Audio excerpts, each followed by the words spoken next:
Well,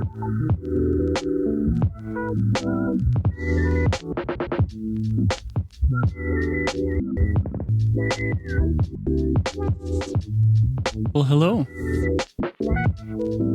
Hello, Northern Ireland Developer Conference. Welcome to my talk on coding for a live stream platform. If you want to follow along with the slides of this talk, you can do so at the link below. It's at consoletation.live/NIDC20. There's also a QR code which you can scan.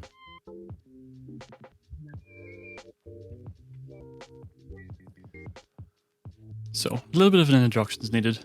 Some people haven't seen my face for some time. So, who am I? Hello, my name is Daniel Porter Wilgar. I go by Stealthy on Twitter. I'm a Twitch streamer, web developer, and content creator. I do a lot of different things. I have too many hobbies. But anyway, my day job, I'm an internal tooling and API engineer for Proofpoint. I work mainly in Python and write a lot of automation tools around software end-to-end deployment, tooling, and so on. My traditional background is in back-end web development and API creation. I did a lot of web work in previous jobs, and I have started, as you can see, dabbling in front-end. Front-end engineering is something I haven't ever done as part of a professional job. My wife does it, and I have a vested interest in it, and that's going to be a big part of this talk. Has been how the streaming world has basically encouraged me to start development on new ideas and new features and move out of my comfort zone. So let's have a little explanation. What is Consoletation? So Consoletation is the name of my brand for my stream. Basically, it's a play on words between console and tation, consultation, games consoles, and so on. I like it. But my Twitch URL that I stream on is twitch.tv/stealthct. CT obviously standing for Consoletation. I stream a variety of coding, gameplay, personal projects like console modding, alert development, different things like that. Generally, I hang out, chat about development, ideas, programs. We'll have maybe an experiment or explore through some of the concepts that I'm about to talk about today. So, let's get started. What is live streaming? Well, live streaming is a big deal. It's a $5 billion global phenomenon. It's a lot more than just Twitch. The likes of Netflix, Spotify, Stadia, Zoom, any platform or service that involves streaming content effectively can be considered live streaming. Video, audio, games, Google Stadia, all these things are big components of it. I mean, you're in one. This conference is happening. This is a live stream. Even if this may be pre-recorded, we're still watching it live, and you can still follow along live with me.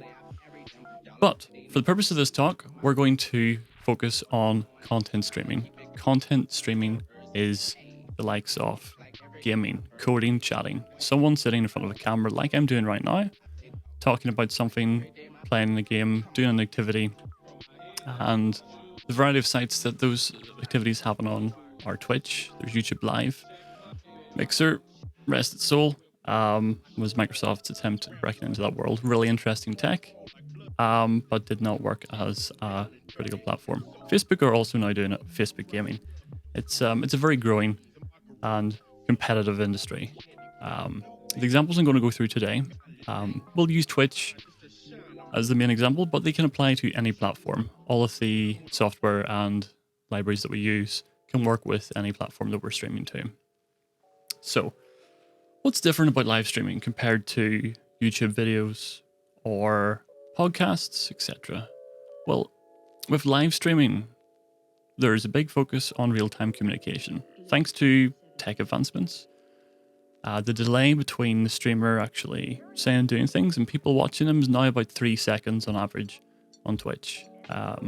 Their Mixer had got to like sub 1 second with its technology, but effectively anything below 5 to 6 seconds breaks down the barrier of communication gap. The person who's streaming can now talk to you in real time. They are part of what's happening. the conversations that are happening are there in one place. Streams generally have a lower production quality. That's sometimes, not always. But with YouTube and podcast, a lot of rehearsing is happening, a lot of preparation, a lot of post-editing work. You don't get a chance to do that with streams. You sort of have to just click the go live button and see what happens. With streams as well, most of the time, there are focused content. People will talk about one particular aspect for a particular stream.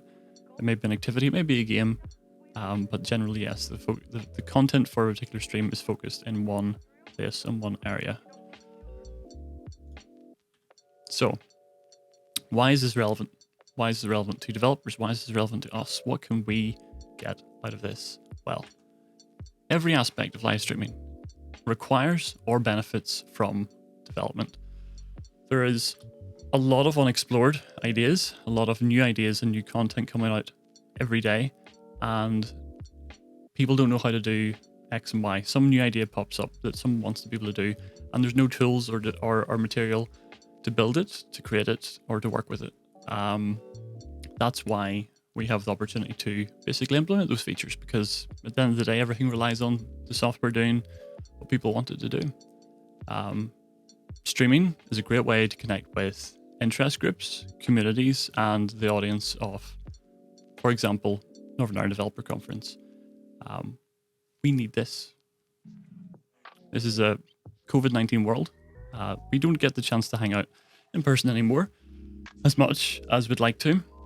So streaming has become ever more important for connecting people to each other, staying healthy, staying in communication with other people, sharing ideas, content, these sort of things. We can still do this, but streaming has gaps in it. That's where we can fill in some of the things with, well, development work, basically. What sort of things can we take away from this talk?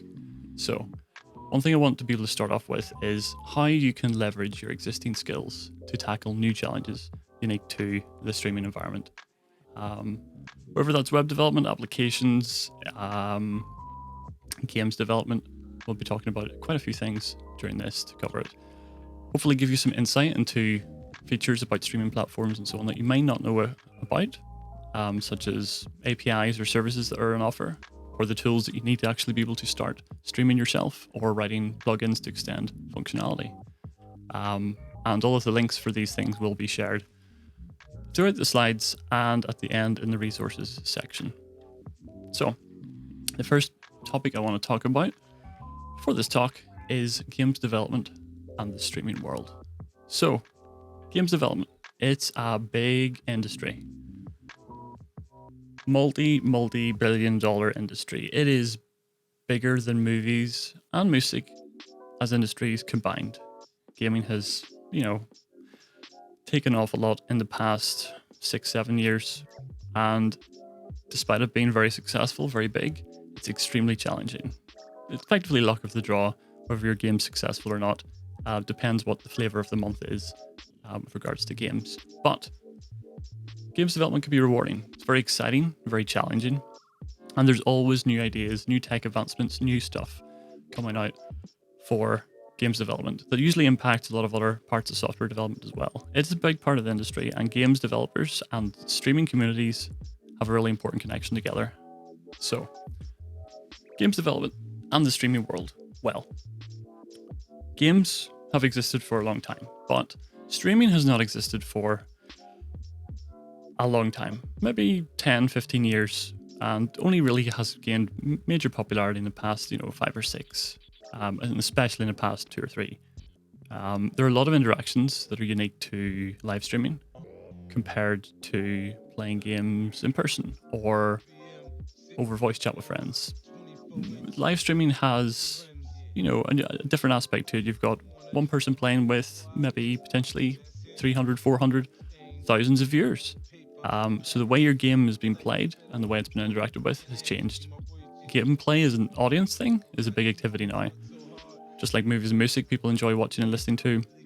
People really enjoy watching games as well, which is why it's important when you're a game developer to consider the environment in which your game is being played. Many games also start their life on gaming streams. Whenever a new game is released, a lot of streamers all around will pick up the game, give it 1 or 2 streams, give it an example. People experience your game for the first time using Twitch sometimes. That is where they get to see the game. That's where they get to see if they want to play it. And then go and buy it. I personally have not made a bad game purchase decision in the past 2 years thanks to Twitch, because I have pretty much seen aspects or talked about games with people that I'm either hanging out with in streams or streamers themselves. And it means that generally when I make gameplay decisions, it's usually based on first-hand evidence of a game that I've seen. There are a lot of considerations to be made when it comes to games and development and considering streaming. And we'll talk about some examples. Dead Cells, Jackbox, RimWorld, and Marbles on Stream are all games that have either made game decisions, development decisions, which will impact how these games are experienced on stream, or are made specifically for the streaming environment. We're going to look at some of those now. One of the first ones I want to talk about is Jackbox. Jackbox was a game I used to enjoy with friends in person. It's a party game. You play with your friends. They're basically lots of like trivia style question answer games, joke games, different things. It uses your mobile uses your mobile device as a controller, which is web-based. Everyone just goes to the website jackbox.tv, taps in a room code, and then they can play along with each other. Jackbox got a lot of popularity about 2 years ago on Twitch, and that massively increased their sales. But there were a lot of problems identified with this game being played on stream versus being played in person. And we're going to go over a few of those now. So, what experiences, what problems are unique to streaming when you're playing a party game like Jackbox? So the first one is, first of all, a massively increased audience size. If you're playing with friends, you might have only 6 to 8 people around the house maximum. But if you're playing on stream, you could have hundreds, maybe even thousands are playing as part of that. And you want to have them have some sort of, involvement in that game, in that experience. Second problem, stream delay. Less of a problem now, but for the time whenever Jackbox was getting popular, 10 seconds of a delay on a stream was quite commonplace. And if round times are about 20 to 25 seconds, it means that everyone who's playing on stream has a disadvantage. These are things that Jackbox were never considered for, including, again, the purpose of the room code. Anyone can see it, anyone can join.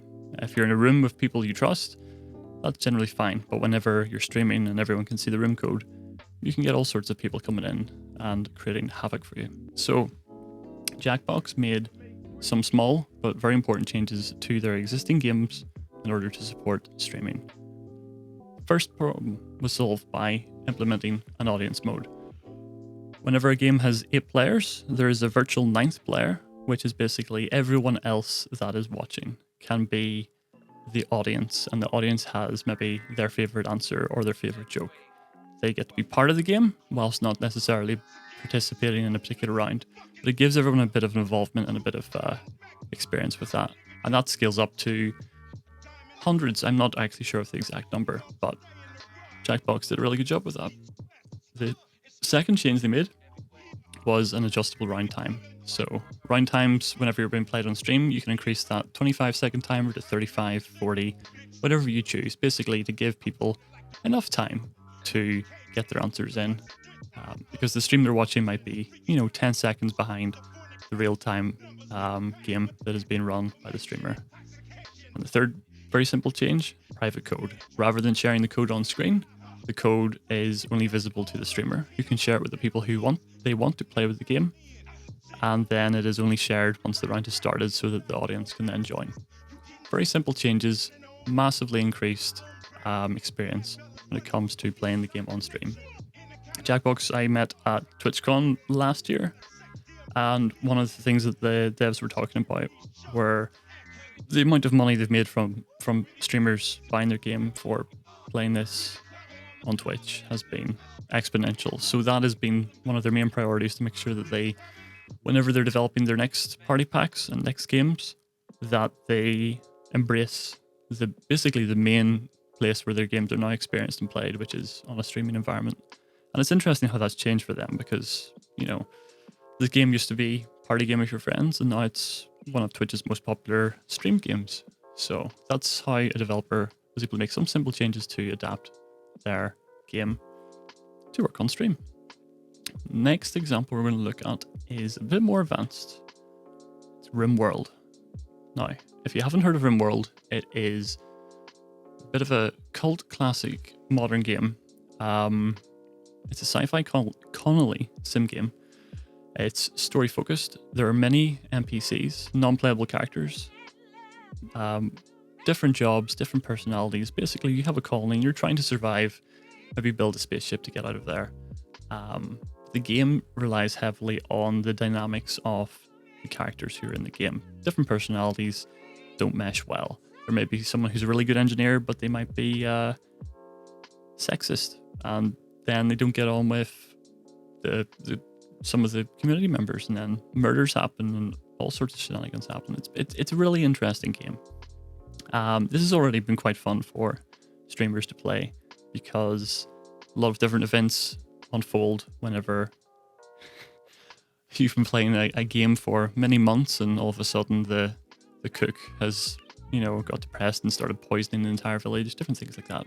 All sorts of fun. But it's fun to watch as a fly on the wall, but what if you could be part of that game?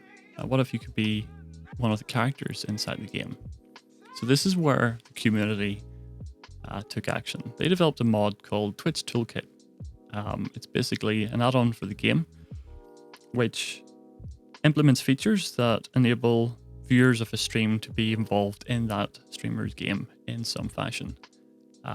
They pioneered these features, but the developers took notice, and the developers said, this is really good, and we understand that the community want this sort of feature. So the developers backed the project and provided more access to internal game logic through an API that allowed these mods to do more creative things.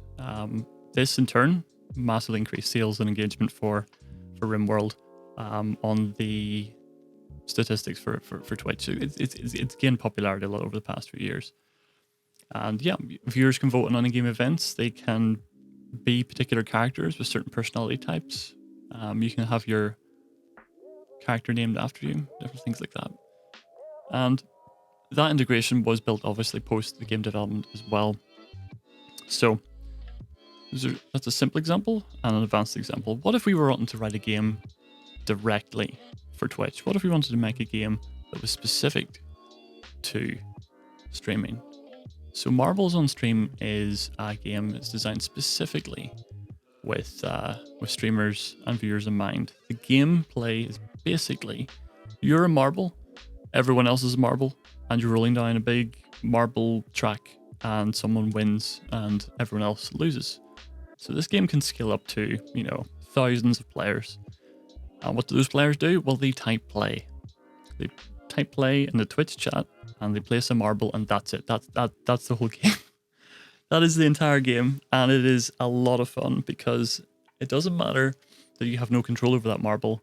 You have a marble that is named after you, and a lot of Twitch streamers take essence with this and give sports commentary style, and you know, everyone's competing against each other. You know, oh, he's cheating, he jumped in front of them. No one has any control over the marble. But this game is simple, fun, well designed, and they have lots of custom tracks, lots of different features, and it's something that everyone can enjoy together. So, in summary, games development and streaming go very well together. Changes don't have to be drastic. All you have to do is consider the environment in which your game might be played, make different decisions, such as streamers have distractions that happen. So allowing pausing the game during cutscenes, for example, allow being able to set settings before the intro of the gameplays to turn on closed captioning. Always captioning. Captioning is so important. Being able to make these changes comes into the development stage. If you know that your game is going to be played on stream, you should consider always that it will be played on stream, and make sure that any decisions that you're making don't have some sort of negative impact on how that game is experienced on stream, because after all, games are very much played first and foremost on a stream. That's where a lot of the time, if you're a developer, you're going to get a lot of first-hand information about how people enjoy your game. So the other thing you want to take away from this, leverage streamers and their communities. There is critical popularity with a lot of games at the minute. Fall Guys, Among Us. What you want to do if you're developing a game is find interested streamers. Definitely not just big streamers. Small to mid-sized streams are a very good place for communities that have a lot of engagement and communication. Give away free game codes. Give early access to your game. You will be able to get more feedback on the development of your game. You may even consider streaming the game yourself. Or streaming development of the game. There's a lot of things you can take away, but I do not want to talk about this too much. I would love to talk about Stadia, but I'm going to leave links in the resources section because this could be a whole other talk on its own. But I hope that's a good introduction for you to games development and streaming. So, next up, streaming software. This is both a little bit of an intro on how live streaming works and also what software and applications are involved in that. A lot of the features for streaming are generally extended by plugins. So, first off, OBS. OBS is the de facto broadcast software for people to use. Basically, it's a way of compositing videos and different sources. You have a bunch of scenes, which are basically, you could have a title scene, gameplay scene, chatting scene, coding scene, whatever you want. And those scenes are made up of sources. That is pretty much the entire software. That composed scene is encoded and broadcast to the platform of your choice. A lot of the features that people on streams use are extensions from third-party plugins and external services. And that's some of the things we're going to look at.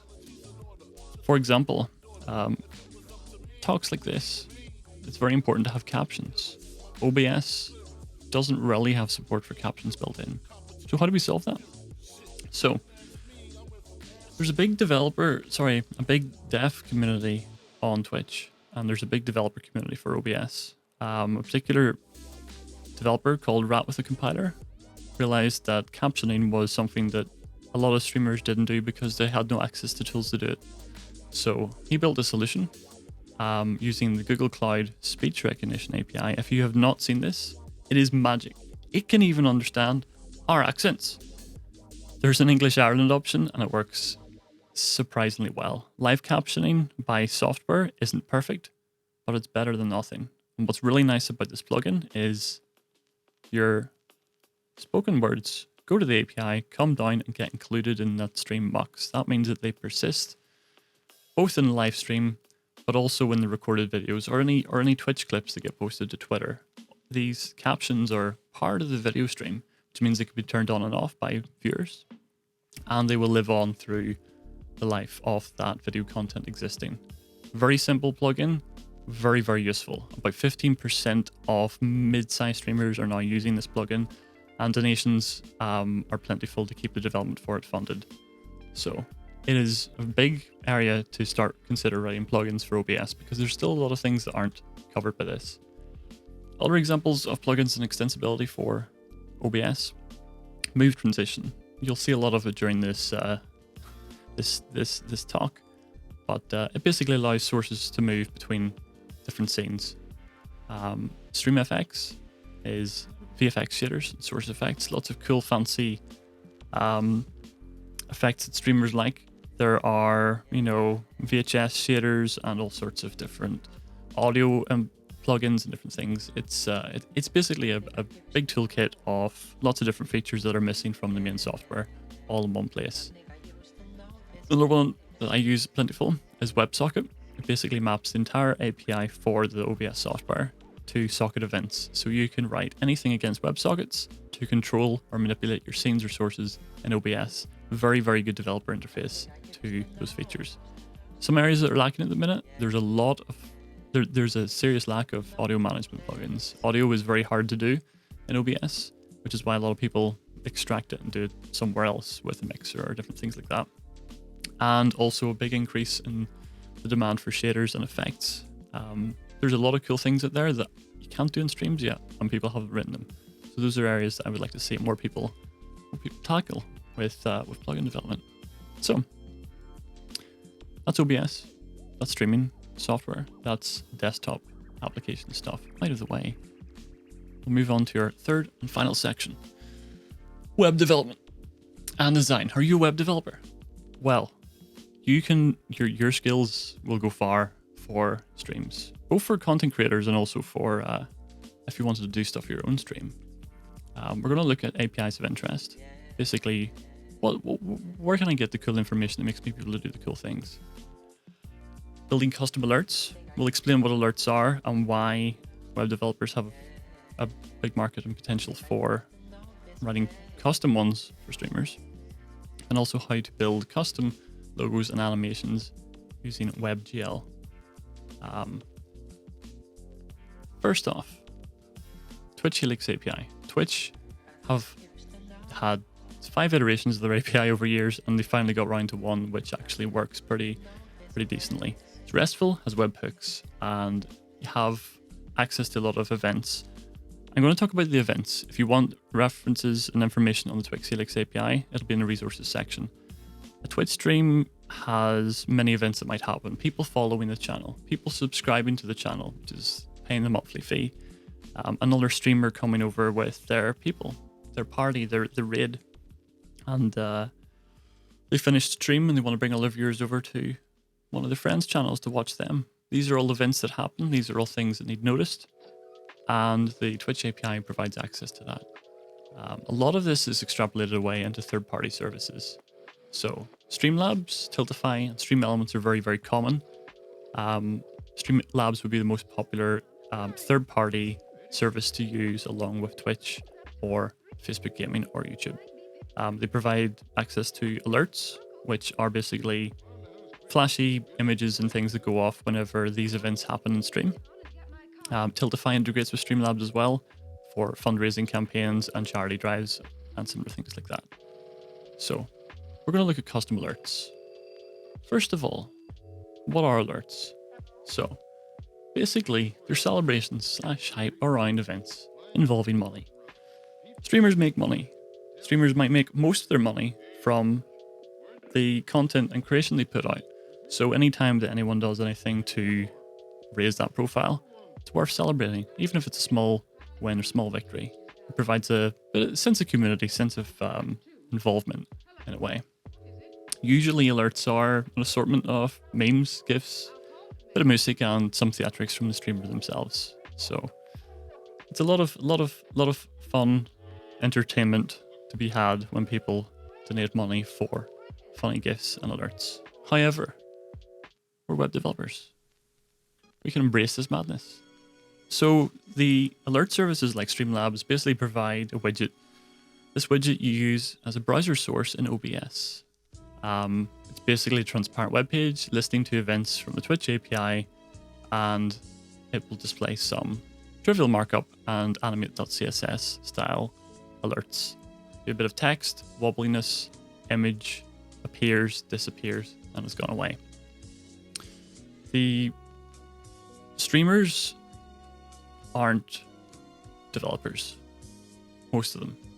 So having access to this service, being able to implement some custom alerts is a really, really good feature. But we can build custom ones, and a lot of streamers like this because they can have something a bit more personal to them. They can have something that's unique to their stream, to their experience, and can be a little bit more exciting. Streamers generally have a bit of a challenge with each other to try and one-up who's got the cooler alerts. So this is where we come in. So say we have a streamer that likes playing the game Splatoon. Splatoon is a Nintendo game. It's a family-friendly shooter. It's got bright neon colors, lots of paint effects, and there's custom font in the game, which is kind of neat. I really like it. So a streamer plays this game plentiful, so they might want their alerts themed after this game. So let's mark up basically what an alert consists of and what we want it to look like for this game. So we've got some HTML on the left. This has a notification. that notification has three components. We have the image container, we have a text container, we also have a third one, fade background, which we're going to use to make the background fade out and fade in whenever the alert plays. We've got some CSS on the right there, which we're applying a bit of rotation to the font, a bit of fancy text shadow and coloring, and a custom font for that game. And for the image, we're going to place it in the backdrop, and we're going to add a bit of a drop shadow to that with the filter fragment from CSS. And this is what it looks like. Bingo. We now have marked up what we want an alert to look like for this game. As you can see, a bit of drop shadow there. Stealth CT has now joined the party. Someone has subscribed to the channel. They have given us money, and we are happy. We're proud. So now we need to add a little bit of animation. How do we do that? So there are many options open to us.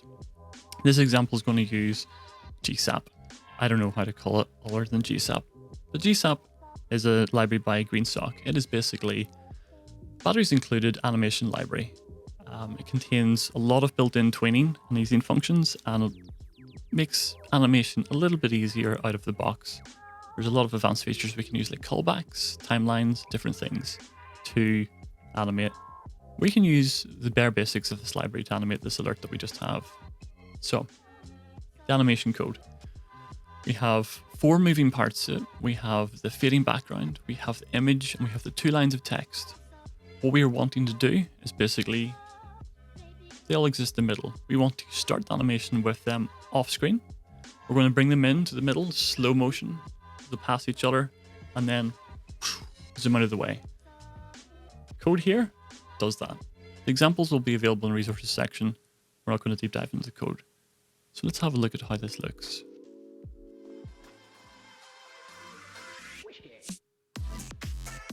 There we go. There's our animated alert. Themed after the game. Slow-mo's working.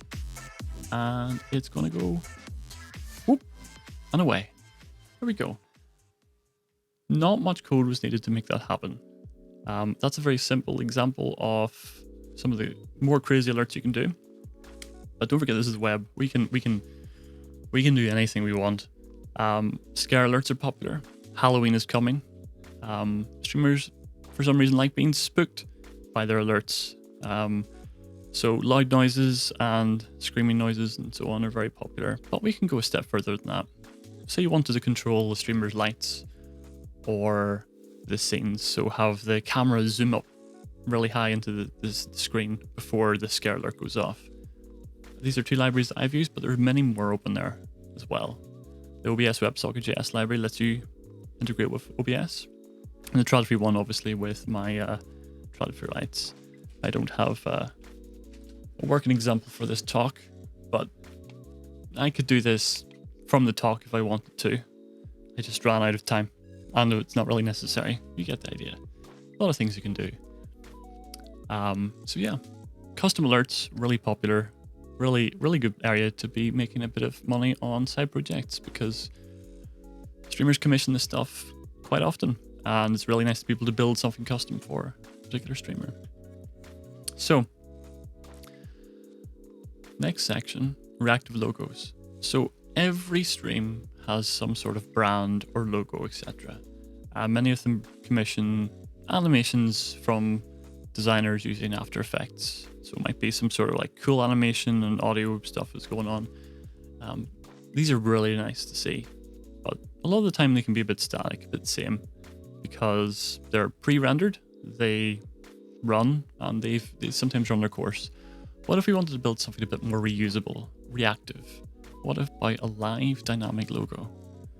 So there's a few resources I put together for this.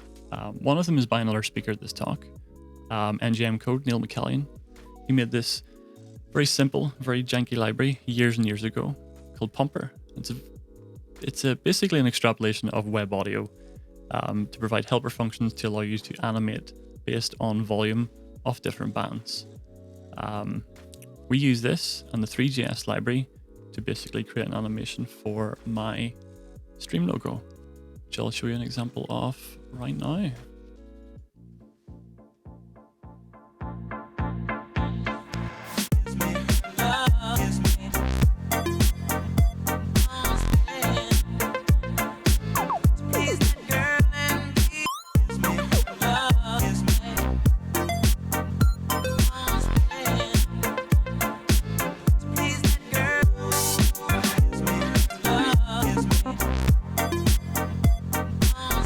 there you go. That is my stream logo. And it animates, even when it's sitting down tidily in the corner, to live audio input. Whenever I speak, it moves. Whenever music's playing, it moves. And there's different animation profiles for it. How did we build this? Well, can't deep dive into the code because that would take a whole talk on its own. But you can go to this link, this GitHub link, and see how it's built. three.js is a WebGL library. Gives a lot of access to animations in the browser in 3D. And the website for three.js has a really good showcase of lots of cool features and projects that people have built. One of the things I'd love to see people build, which I don't see enough of, is stuff using web VR. Especially streamers who stream a lot of VR games. You can make custom alerts that are actually based in their VR game, where whatever they're looking at, the alerts are inside that. But yeah, three.js is very popular, very well written, batteries included, 3D animation library that I think is really exciting, and there's a lot of potential to make custom logos for streamers using that. So, to recap, oh, I clicked on my link, I'm sorry, and my slides have gone away. Okay, so to recap, consider the platforms and games that you're developing for games developers. If you're making a game, consider the platforms that your games are going to be played on. If that's Twitch, if that's YouTube, different things, make sure that the decisions you're making impact playfully and well with a streaming environment, basically. And take advantage of those existing communities, both developer and gaming ones. Contact streamers, contact other indie developers. There's a lot of indie developers who stream on Twitch, and you can look up the directory for development, and under the tag game streaming, you will find a lot of people who are streaming development of games. It's a very good way to find other people working on similar projects. If you're an application developer, there are always missing features. OBS is a really cool piece of software with a lot of mileage on it, but there's always something that someone wants to be able to do that they can't do yet. And the API interface is there, the plugin community is there, integrations are key to streamers being able to do what they do, whether that's audio, visual, any sort of integrations with software, lighting, anything like that. A lot of these things can be built in any language that you want. And for web developers, your skills are big in demand. Custom alerts, custom logos, statistics websites, analytics on people's streams, all of this sort of stuff is only a few taps away. And yeah, there's many untouched areas of creativity. There's a lot of new features I'd love to see being built using web dev for streaming.